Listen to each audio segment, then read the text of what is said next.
The views, opinions, and representations expressed on the K-Ghost Radio Network and its website are those of the host, guest, and participants, and they are not necessarily those of or endorsed by the network, its affiliated stations and broadcast, management, or advertisers of the network.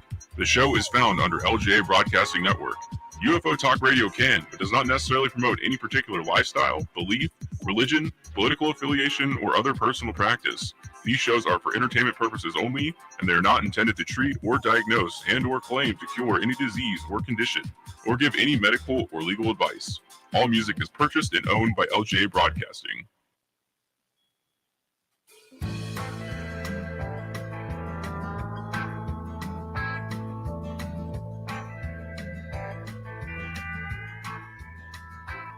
I got the windows rolled down, got the radio up, and I'm heading out of Vegas tonight. And it's a 1:30 on a 4-day run, and the desert is a welcome sight. I can see you there in that dress you wear, and it's keeping my foot on the gas. I'll drink a gallon of Joe just to make it back home and hold you in my arms at last.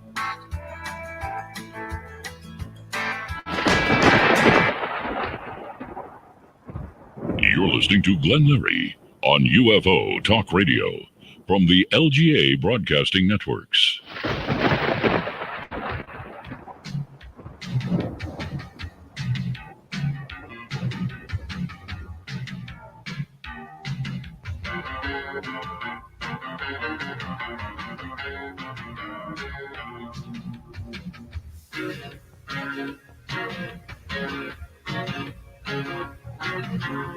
Are you ready? What you are about to experience is real. Right along with us. From deep in the desert of Nevada, The Glenn Leary Show. And I am Glenn Leary, everybody. Welcome to the show. I bid you all welcome from where we may be, whatever time zone you might be in. To all the late night drivers out there, I do thank you for listening. To all the ham operators, sidebanders, also 73s to you. At the Silent Key Whiskey 60 Baker, thank you so very much. And K6RCL and Goleta, my good old friend Dennis out there.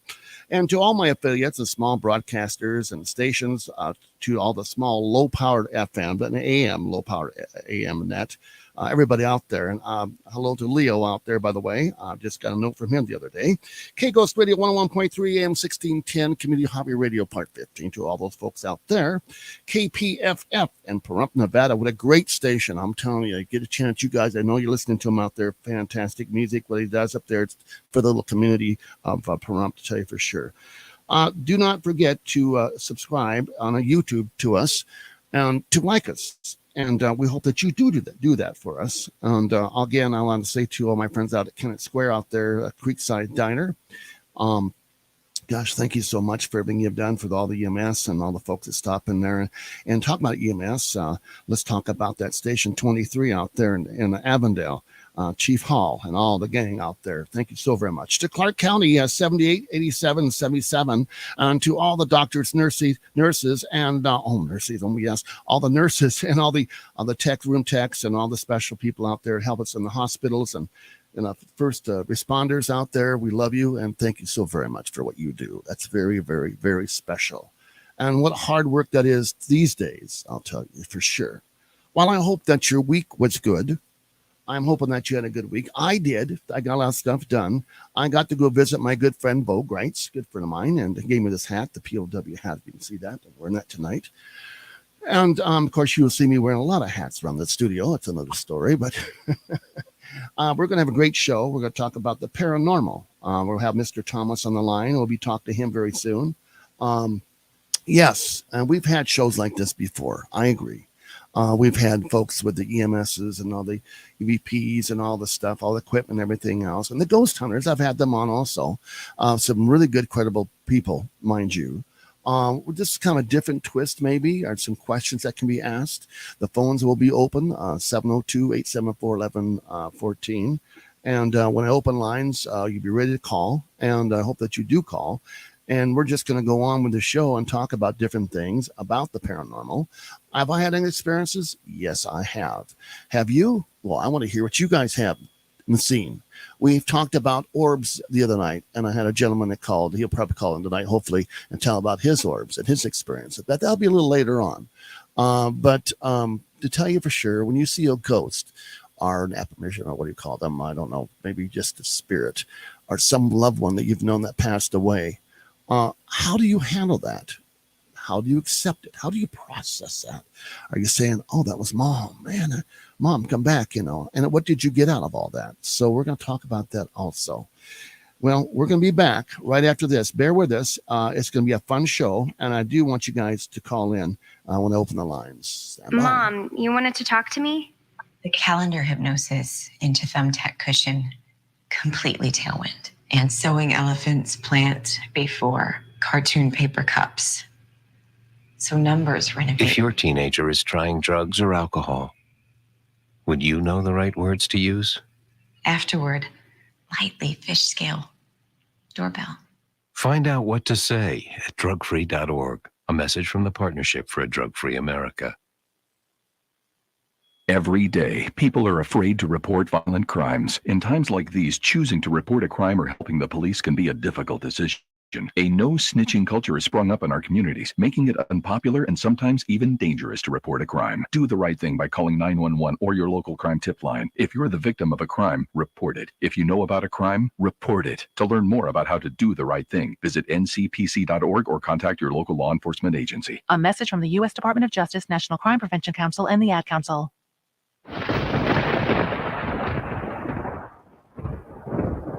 Now, back with Glenn Larry on UFO Talk Radio, deep in the desert of Nevada. And my, it really is deep in the desert. Oh, I love that guy's voice. Do a great job, Ross. What a neat guy, I'll tell you. What a professional. Yes, sir. You'll hear him on a lot of talk shows. The man is so talented. He's unbelievable. Anyway, so we're going to go back to talk about the paranormal. And on the line I have tonight, Mr. Thomas. We're going to call him Mr. Thomas. If he wants to reveal more of his name, that's up to him. And we have a phone number you'll be able to call once we get into the show. Once I push that button, bring him on. We'll talk about it. Mr. Thomas, are you out there, sir? Yes, I am, Larry. Good. I'm here. It scares me when you don't. Yes, I'm here. You kind of waited there for a minute. I'm going, okay, I said, maybe the ghosts have gotten him already. I don't know. Well, here we are talking about ghosts and phenomenon and paranormal and all this stuff. I do believe in it. I've had some experiences. I've seen a lot. I've had folks on this show, guests, and people have called in. I've had some weird things happen. Things move in the house. I don't know. And people ask me, is it real? And I have friends of mine say, I don't believe in ghosts. I don't believe in UFOs. I think you're just whacked out, Larry. I go, well, until you experience it, maybe you will not, believe. But if you experienced it, would you believe it? Well, then they kind of look at me, well, I'm just asking a question. If it happens to you, how do you handle that? How do you process that? Can you tell me how you got started in what you're doing? This paranormal thing? Yes, I can. One thing I want to make clear right away, though, is that, especially in speaking in the paranormal world about it, is, a lot of times you start discussing things that, involve people's beliefs and their faith. And I want to make it clear that things that I am saying are my opinion, but they're based on my experiences, experiments, and research. And I'm always open to listen to what other people have to say, and we'll take into account what they have to say, and then weigh it against what I have, experienced myself and on my research, and decide whether I will, alter my belief system or not. But other than that, for me, it started at a young age because I was having experiences in the paranormal area. And, as a young person, you don't really know what they are, and you're told that they don't exist. But, as I got older and understood more about it, we live in a really amazing time. We do like the creativity of the scientists and other people around the world. Right. We have the opportunity to experience, the place where we live now in an ever like expanding way. And like we could see the Earth from the International Space Station and through like the James Webb Telescope. We are now able to view the beauty and magnificence of our universe. And personally, in seeing that, I realized, the beauty and the magnificence, that anything is possible. And so when it comes to spirits, one of the experiences I had when I was younger was I was talking with a childhood friend, and he started asking me if I believed that there was life after death. And so we had a discussion for about 10 or 15 minutes about it. Mm-hmm. And so he said, "Oh, I'm really glad I had this discussion with you. And it makes me feel more comfortable." And I thought that was kind of an odd thing for him to say, but about a week later, he passed away. Ooh, wow. And so, first it's like, that was kind of strange. He seemed to know. Right. That something that was going to happen. But a couple days after he passed away, I really believe that he was in my bedroom. Really? That he came to visit with me, especially based on the conversation that we had. And I didn't expect that, and so I was extremely scared. And I could feel the disappointment in the room. From yourself? That I was scared. Oh, okay, yeah. Mm. And then I felt it go away. And then with other experiences that I've had, you start getting told that they're not who you think they are. Right. That you're being tricked. That it's something that's nefarious, or not of God. So, like a demon, maybe, or right. And so I started to wonder, what is it? What's out there? But also not only just that, because the whatever was in my room didn't feel nefarious. It didn't feel like anything that was, demonic. It actually felt like that particular person. So, and I've always been, told that, in the Bible it says there's no such thing. So, but actually in researching that, that's not quite true. But, you've got the Holy Ghost, so it mentions the ghost right there. Right. But I think when you look at the basics, though, for me, is something that I've seen on your program before, is when you put up the sign, I want to believe. Right, and I want to believe. Like Gary. So why do I want to believe? Right? Yeah. I don't know if people ask themselves why they want to believe. Right. And for me, it's because going back to being able to experience the thing that we're able to experience in our time. Right. Seeing the photographs from that James Webb Telescope is something that we could do. And the beauty that's all around it, these days. Being able to talk to people all over the world instantaneously and learn about their cultures and those kinds of things. And I realized, you know what? It's like, I don't want that to end. Right? I want to make as long as it's in a good way, it's all happening. Yeah. It's not that, right. we destroy ourselves. So my journey was, when I went into the ghost hunting, was a quest for immortality of self. Mm-hmm. I hear about past lives and reincarnation, and you might have been a soldier in like Napoleon's army. Well, if that is so, and I'm not saying whether it is or isn't, I'm just saying if that is so, whoever I was then, I feel I would be different now in some ways. So the person I am now, I'm happy with who I am. Right.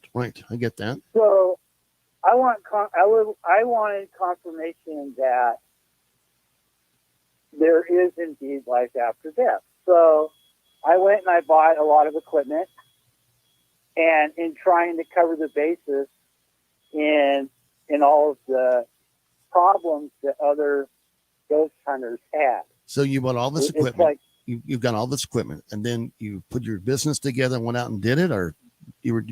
that is correct. Okay. I would go to cemeteries and graveyards, and because I felt that's definitely a place that you're going to find a ghost. Good start. It'll be there. Yeah, good start. So I have a camera that is a they call it a full spectrum camera. It'll take pictures in regular light, but also infrared and also in ultraviolet, infrared, and then the normal visual frequencies. And then I also have a light that emits the different frequencies of light. From blue to red, or and then from infrared and ultraviolet. Yeah. And then I also have a K2 meter, which people that are unfamiliar with it, it's a handheld device that will detect variations of the electromagnetism. Mm-hmm. And it has a series of lights that go from green to red, depending on the intensity of the encounter. Yeah, the heat But laser. I felt like maybe it's like people are saying, "Oh my goodness, it's draining the power." So I got another device that measures very minimal electromagnetic changes. As a matter of fact, I play around with it during thunderstorms, and it'll detect the impulses from lightning that could be 20 miles away. Now, with your EMF meter, and that is the one that the light goes on, and if it gets too high, that's there's a ghost in the room. Is that right? Is that the main one to have? I mean, could Correct. you go to a Actually, VFW lounge and check it out? I mean, there's a bunch of dead people right. here. The K2 meter I found to be the most, or the best tool to use, because it was something that was easy to interact with. Yeah. And my daughter and myself went to the cemetery, and we actually had activity with the K2. Now, the way that we use the K2 is by asking qualifying questions to try to determine if whatever is acting with the K2 is an intelligent spirit. Not just a button on a radio or something, right? Right. Okay. I've seen people that have I guess they call it the ghost box. Right. And I even have a digital tape recorder. But the thing is to me that there's too much, what you could say, pollution of radio waves and TV and other transmissions. It would be too easy for any receiver to pick up random words here and there. And so to me, that doesn't really provide the proof that I would be looking for. Mm-hmm.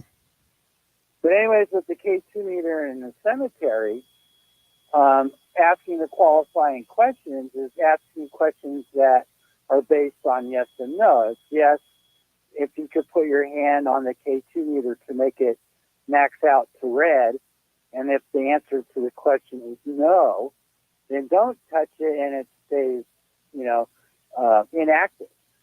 And in asking those questions, they're simple questions. Asking if whatever you're interacting with knows where they are. Like, are you in Texas? And if it's yes, then the lights light up. Okay, are you on the coast of Texas, and then it doesn't light up. So you're asking questions. I would ask a series of 10 questions, to determine whether or not it goes beyond coincidence if they're answering There you go. the 10 questions in yes or no that's appropriate. The thing is also, too, during that same experience, you used to hear, you could hear almost like groups of people were talking at the other end of the cemetery. Right. And so I actually thought it was people that were there making fun of us doing the ghost hunting thing. So I got in my truck and I went down there, and when I got there was nobody there. Really? So that in itself was interesting, aside from the interaction with the K2. And then I saw my daughter get pushed. I saw the imprints of the hand on her back.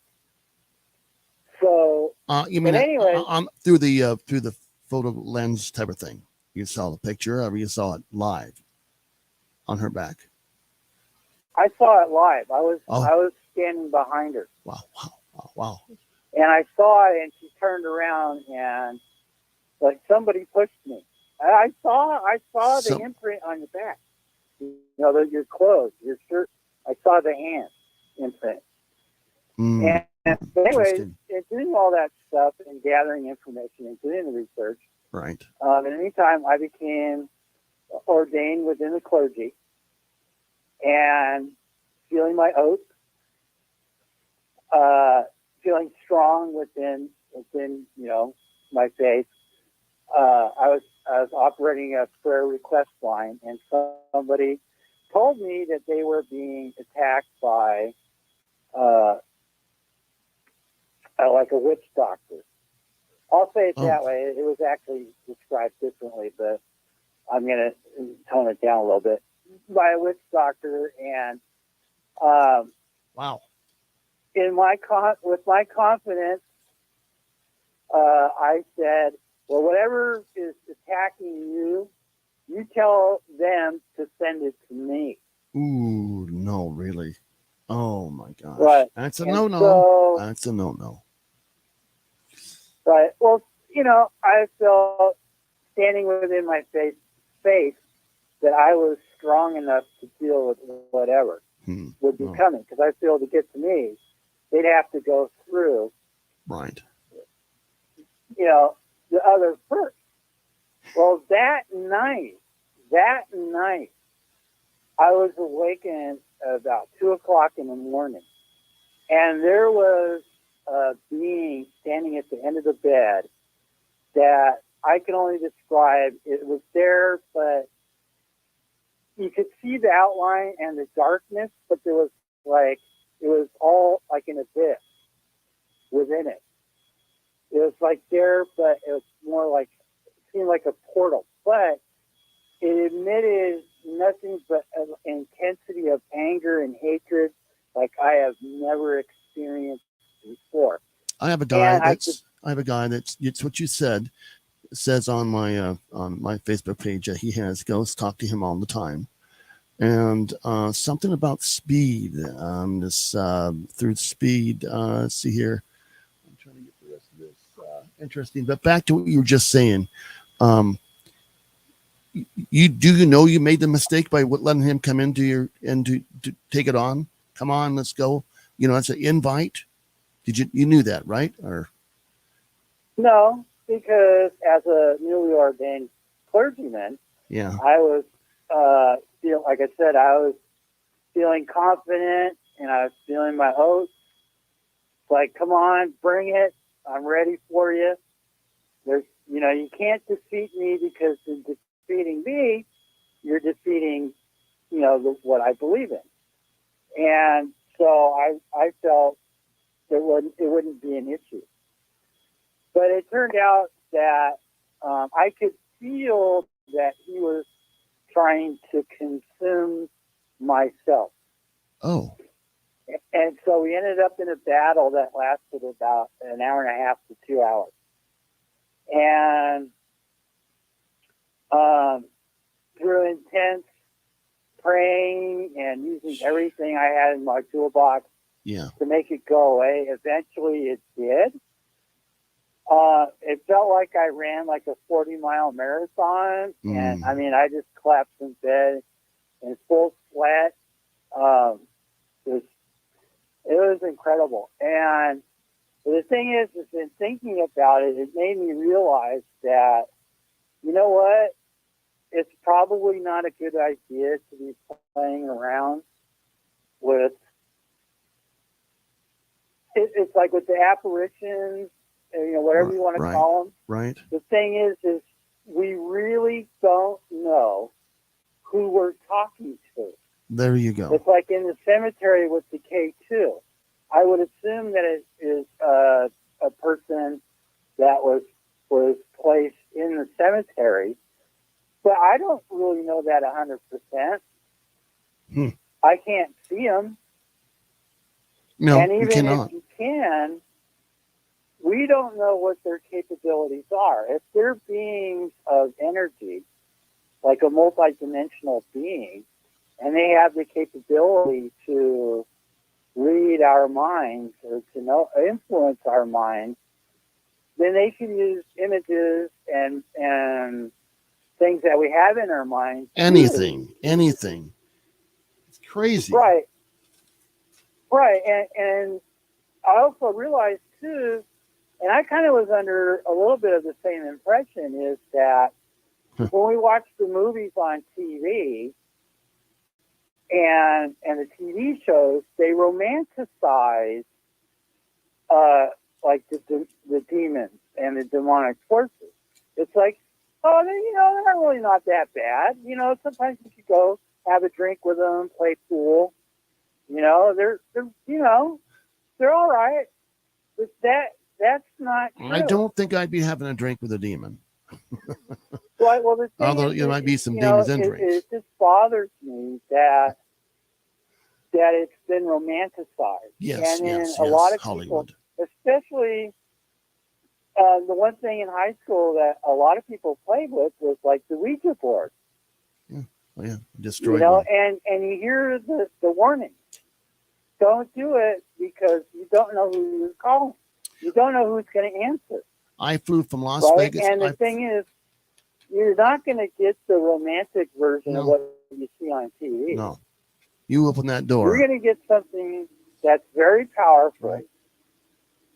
Yeah. That only has one goal in mind, and it's not for your benefit. No, and it's not for your goods. I'll guarantee you that. I had flown to Santa Barbara from Las Vegas to destroy a Ouija board my daughter had gotten. And I explained to her why I was doing it. And we destroyed it. I mean, I cut it in a bunch of pieces. And believe it or not, 2 days later, that Ouija board appeared. And I had to get a special person come on in and take care of that. I'm telling you, it scared me. You would not believe it. Right, exactly. Scared all of us. And in high school, there was a classmate that I feel actually was killed by something that was contacted through the Ouija board. Yeah, it's a door that's open. It's a door that you can't close. It's got to be a professional. Right. It's not a game.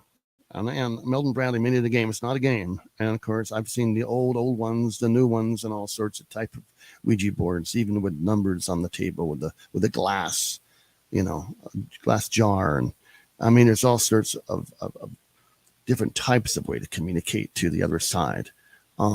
These practitioners got to be really professional in what they're doing. They're going to be grounded, and it's very, very dangerous. And I've told people that before, but no.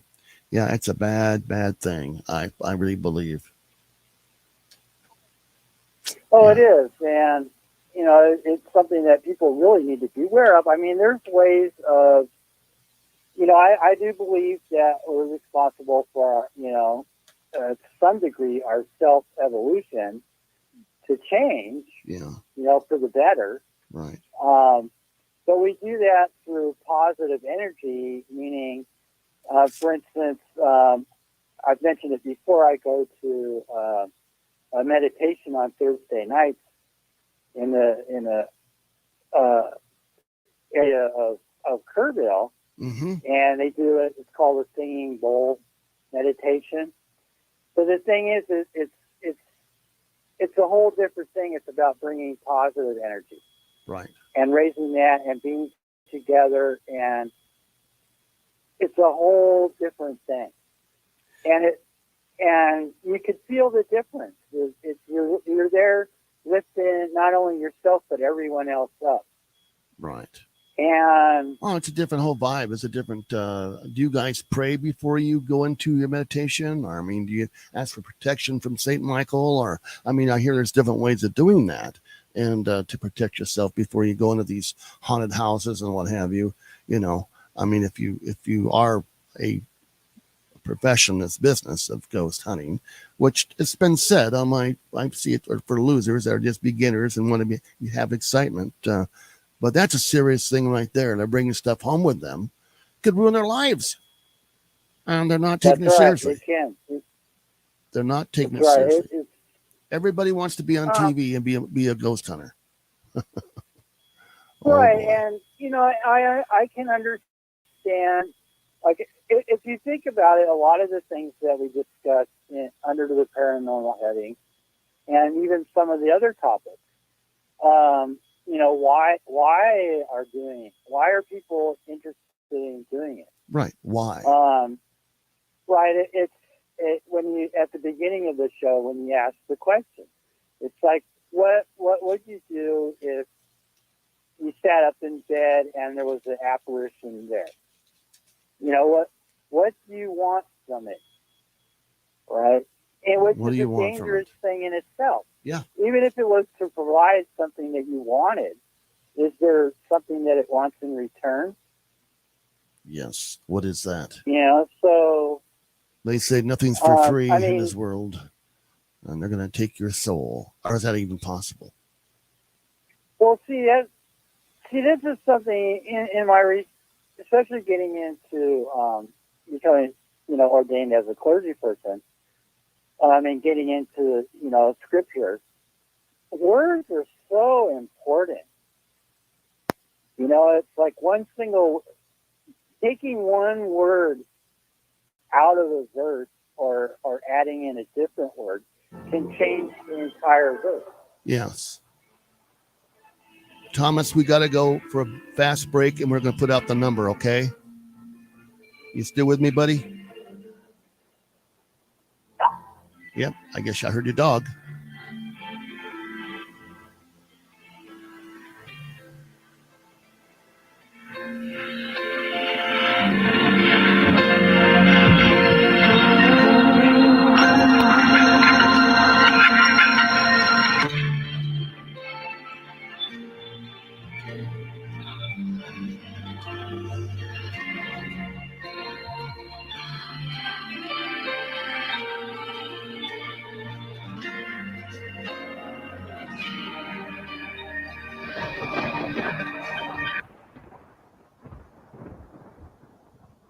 He is back. Now, on UFO Talk Radio, Glenn Larry. All right, yes, we had Thomas. You there with me, buddy? Do I still? Yes, I am. Okay, good. I hope I didn't lie. I heard that dog barking out. Did you get a little chow wow wow? You got a dog? Did I hear your dog in the What's back? that? Oh, I heard your dog in the background, I thought. Or maybe that was a spirit dog. No. Nope. Okay. No dogs here. Great. Okay. That must have been a spirit dog. Who knows?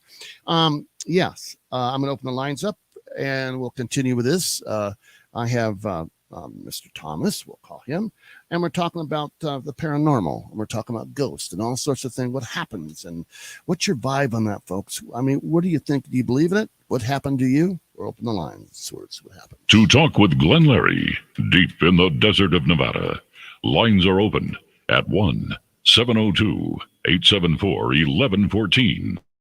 That's 702-874-1114. Now, here again, Glenn Larry. Okay, we're going to open the lines. It's ringing like crazy. Hello, what's your name and where are you from? And what would you like to ask Thomas? Go ahead. This is Ken from Florida. Ken from Florida. Good to hear from you again, Ken. What's your question for Thomas, sir? Go ahead. Has he actually ever seen an orb? Have you seen an orb, sir? Yeah. All right. Yes, I have. Did you find out whether it was male or female? No. Well, I had a female removed from here the first time This is in your house, correct? in my Ken? house. Yeah. And when it happened, I sent Larry the pictures. Well, it went on for a year, nothing happening in the house. And all of a sudden, I had 5 of them. And the guys come again, paranormal. They got their names. Now, I did not get the name of the lady. I know how she died. She died from a gunshot wound. Whoa. I know where she was. She was in the urine in my living room. But now I had her removed. The guys did a good job. They took her out of here. And it went quiet for a long time. And all of a sudden, I got 5. Now, these 5 that was in here, they were not unfunny or nothing. I mean, they didn't do what she did. She'd turn the lights off and on, break things. And I'm here. The only thing they wanted was food and a priest. And I got all 5 of their names. Food and a priest. I had them removed. Wow. It's not cheap to get them removed.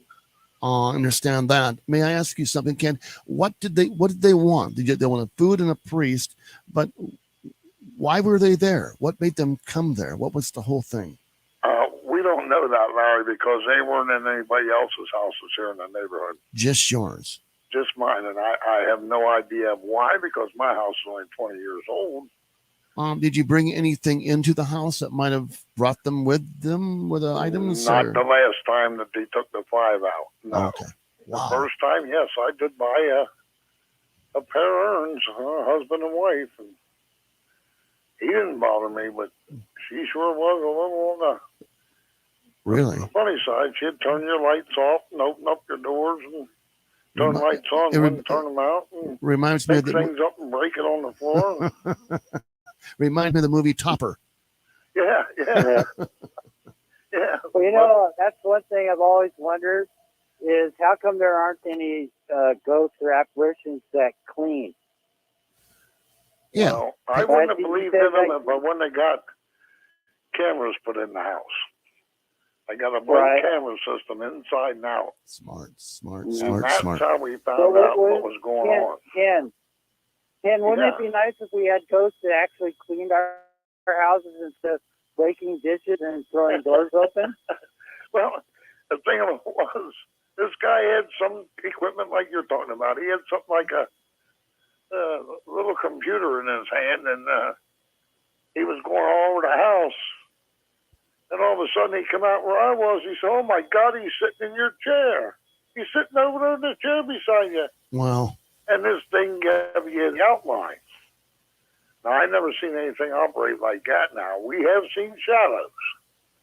But this thing that he had in his hand was like a television screen. And it gave the outline. It was like a heat source of some sort, huh? Kind of a heat source of his, what he looked outline of the person. No, he had the thing on the table in here, and it was turning the light off and on, different lights. I don't think there may have been a white one, a green one, and a red one. Interesting. And he would talk to them and tell them to turn on a certain light, and they'd turn it on.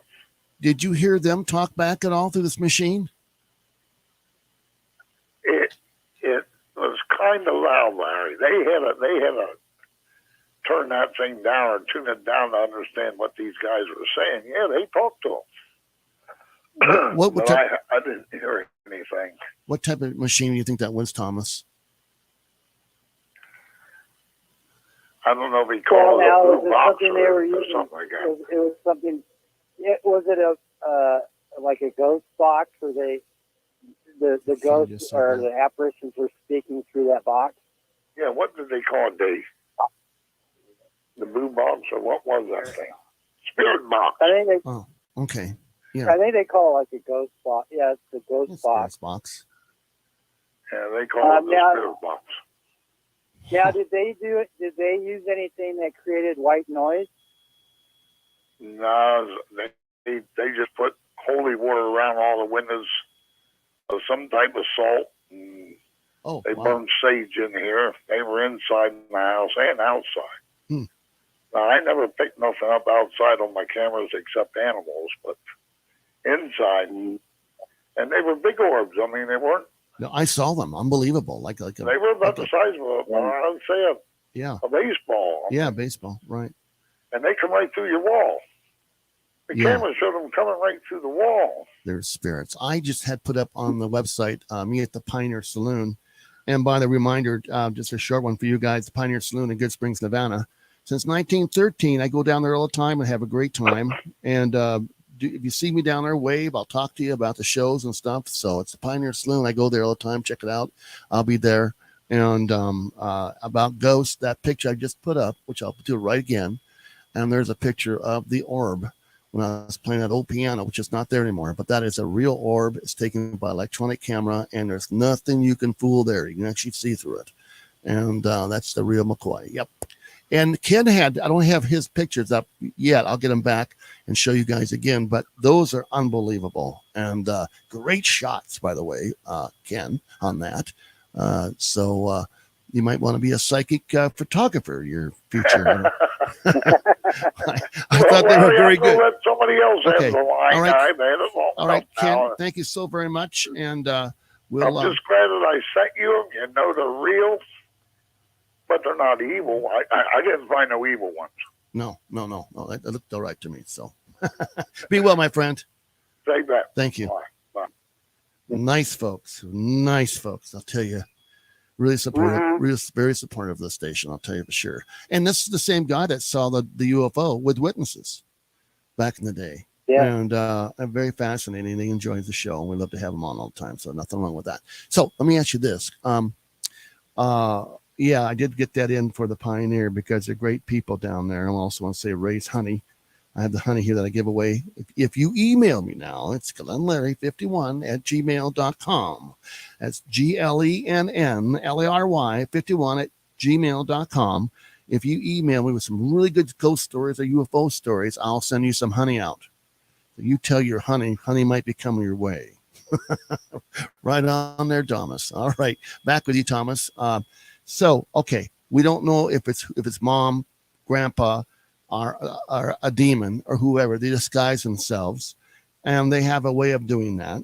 And if they're not beloved, and they're not of Christ, they're of another world. And we were going into the vortex type of thing. We were going into where they're not of this dimension, and so we don't know what their capabilities are. Go ahead. Right. The thing is we really, as the Ken was talking about, he saw and they learned the names and all that stuff. But how do you really know that that's who they were? Right. I mean, was the research done?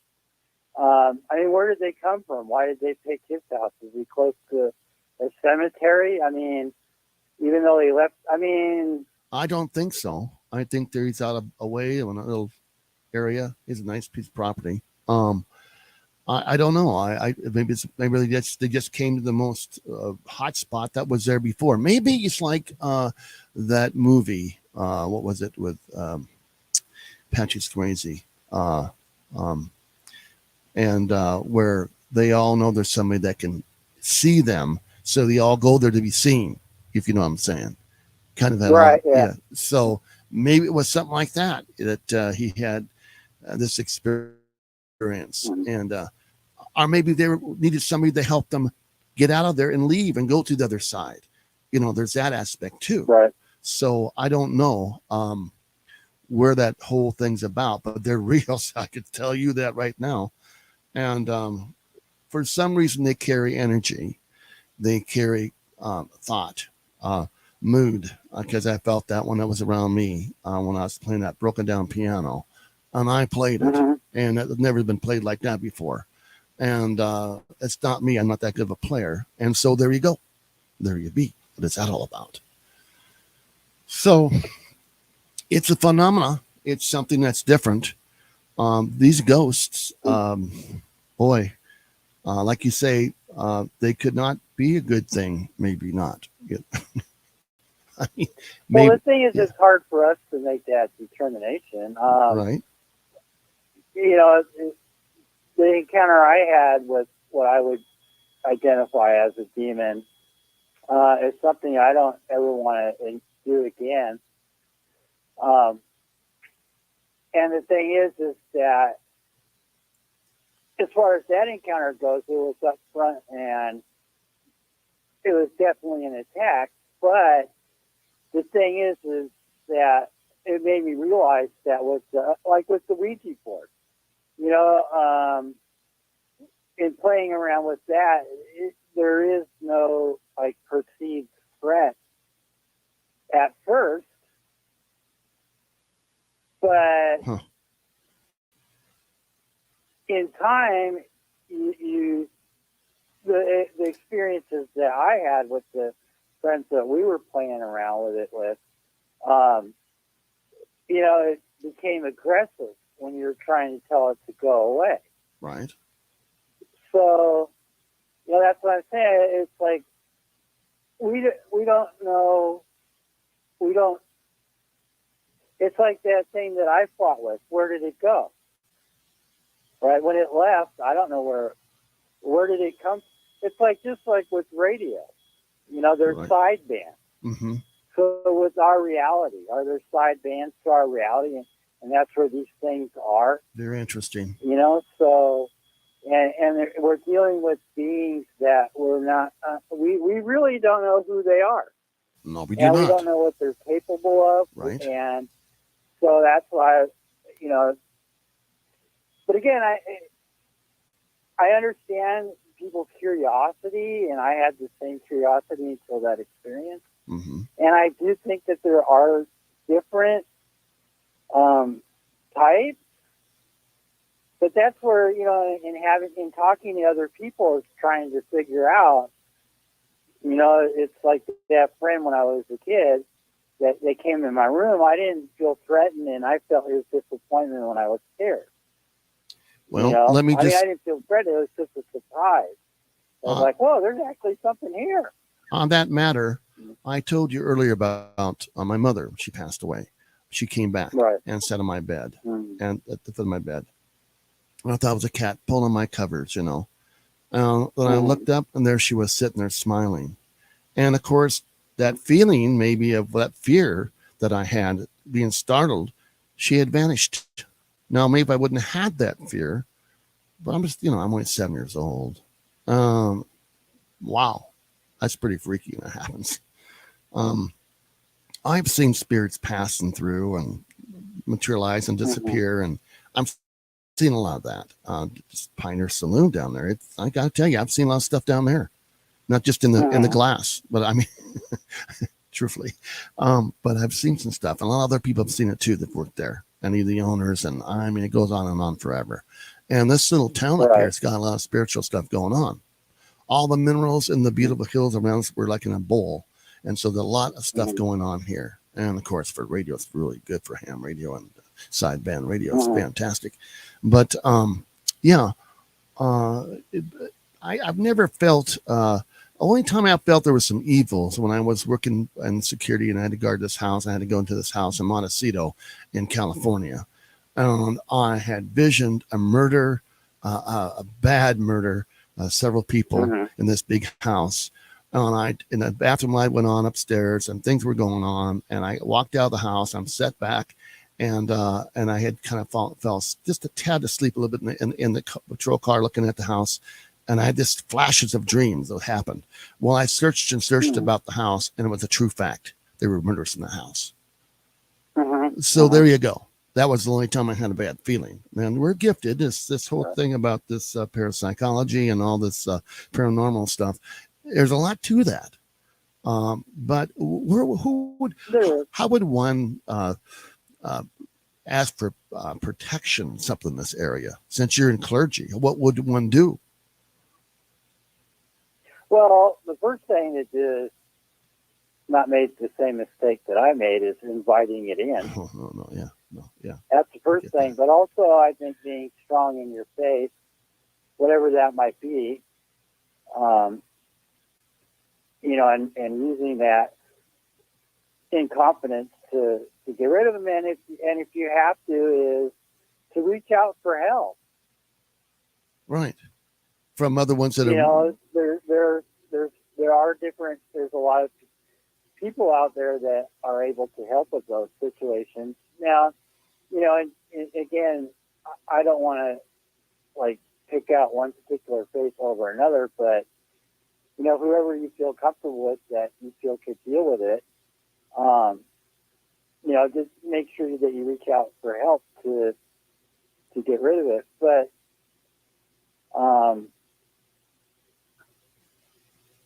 you know, it's something that it can be dealt with. The one thing during in being working at like doing the hunting in the cemetery, I always kind of felt like I wasn't supposed to be there. right. It's like that was whatever was there. It was their that was their time to be where they were, not mine. Mm-hmm. And I wasn't welcome there in what I was doing. And so, like with the interaction that Ken was talking about, I don't know. You know, I just think it's like, you know what, we have our time in our lives right now.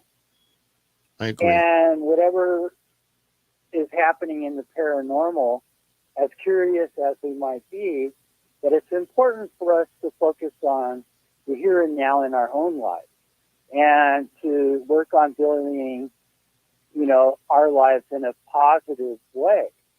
And to, you know, acknowledge the fact that there are mysteries out there and maybe to do a little bit of exploring, but not to invite in negativity. Exactly. And possible evil. Right. You know, but is to always to raise our own vibrations and frequencies. I'm gonna open the line up again. Okay. To talk with Glenn Larry, deep in the desert of Nevada, lines are open at 1-702-874-1114. That's 702-874-1114. Now, here again, Glenn Larry. And thank you, Ross. Let's get the prompt line out. The rump lines are open at 775-990-8275. That's 775-990-8275. Yes, and we're back to recap with everybody. We're talking about the paranormal, and we're talking about ghosts and all sorts of stuff. I'm with Mr. Thomas on the air. We've covered a lot of ground, more to cover. I want you to give us a call. Give me a story. Let me know what's happened to you. What do you think about all this? Where do you think that you're at? Or someone that you know where they're at? Perhaps Thomas can answer some questions for you. Again, Thomas, you're in a house. You hear a conversation going on, and it's not anybody in your home right at this point, but you're hearing it, and the ghosts are chatting away. My gosh, what do you do? We got a caller. Hello, caller. What's your name and where you're from? Go ahead.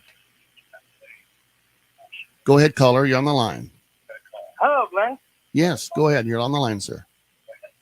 My name is Mark Kickoff from Schenectady, New York. Yes, Mark. Thank you kindly. I got you on the. Can you turn your radio down? It would help me out a lot. Okay, can you turn that down, there, buddy? What's that? Turn down your radio, please. We're getting an echo back on us there, buddy. Okay.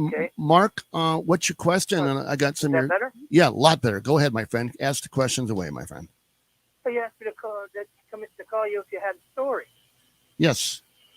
Well, I have a story because I was dead for a whole year. I lived inside a tree.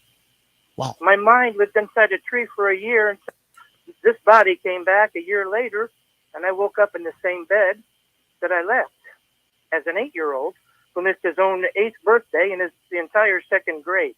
Uh-huh. And what happened after that? I mean, well, after that, it's taken me 70 years old now, and this was 8 years old when I realized that you don't sound 70.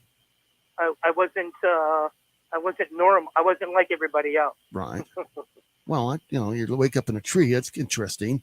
What was the tree by your house, or where was the tree? Yeah, at? it was in the front yard. Uh-huh. And it was a big willow tree, and I read the book called what's it called? With Whitley Strieber. It was Communion. Yes. And my mother told me to read it because when I saw the book in the bookstore, I ran out of the bookstore afraid. Oh wow! And then I read the book, and then I couldn't sleep for the 9 days I was reading the book. It scared me too. So I had to go to a hypnotist. I went to a hypnotist in Albany, New York, called Dee Miserak, and she brought me back to that time where the tree was. What happened with it when I was that age of the tree, and the tree held me in its branches and wouldn't let me go. And it took her a while to get me out of the hypnotic trance. And the very next day was October 4th, 1987, and we had the huge storm, and that tree was decimated the next day. Unbelievable. I believe it, but let me ask you this much. So through the regression you were in... the regression I was in, it's on YouTube, Mark J. Cox. Google YouTube Mark J. Cox regression. And you will in part 2, I describe what my life was living inside the tree with all the other plant life in the entire world. Well, that's interesting. That Thomas, what do you think about that? It is interesting. What happened to your body that was in the bed? It was taken by 4 hooded figures on either side to the light that I saw in the backyard because I had fallen out of the top bunk again, got a bloody nose, and was downstairs in the bathroom, faced the backyard, and then there was a light in the backyard, and it was the middle of the night, and I believe I was kidnapped by Hitler and brought to Antarctica and cloned. Okay. Do you think that maybe this light took you somewhere and they put that image of you in that tree, and that's all it was is an image, and it was maybe the aliens that took you? I mean, that's what I'm kind of thinking maybe what happened. I don't mean they could put an image, they could do any images, these aliens, I guess. So does that, any thought there? Mark? You still with me, Mark? I hope we didn't lose him. Yeah, I'm here. Okay, I'm here. I hit the wrong button there. Okay, yeah, got worried about that. We don't like it when it goes silent on radio. Sorry about that. Where did you last hear me? I just heard. Excuse me. What I was trying to say to you is that maybe this image that you had of you being cradled in a tree, whatever, and seeing plant life, maybe that was something that the aliens had done to you. You said you were in Antarctica and you met Hitler, or he brought you there. Go on with that. Tell me more about that. That's interesting. Well, you see, all Antarctic missions start from Glenville, New York, and I was taken from Glenville, New York. Okay. And I was missing for over a year. And that's documented. They got that. You can check the school records. You're welcome to. Okay, absolutely. Great, Mark. And because I was taken May 2nd, 1960, the day after our U-2 was shot down over the USSR. My grandfather was best friends with Dwight D. Eisenhower. Yes. He was in the White House with Dwight D. when Hitler's UFOs, 9 of them, flew over Washington, D.C. in July 1952. Yes. The military-industrial complex is Hitler's Nazis who run your mind right now. Every thought you have when you look up is made by Hitler's Nazis NASA. Because in the 50s, every encyclopedia has our dome in miles and measurements from end to end. That's so interesting. We are in the dome, and outside our dome is the moon's surface. Now, here's the proof of that. Well, hold on. Now, Mark, do me a favor. I got to go to the top of the hour, but Okay. don't hang up. We're going to bring you back I'm not going to hang up. with Okay. Thomas, and we're going to talk about this because I think this is something we should talk about. And Great. because I'll be here. I think it's at that level. So we'll be back with, All right, with I'll be Mr. right here. Thomas and Mark. And stand by, everybody. Let's have some fun. It's all about radio and listening and giving back. Remember that.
Are you ready? What you are about to experience is real.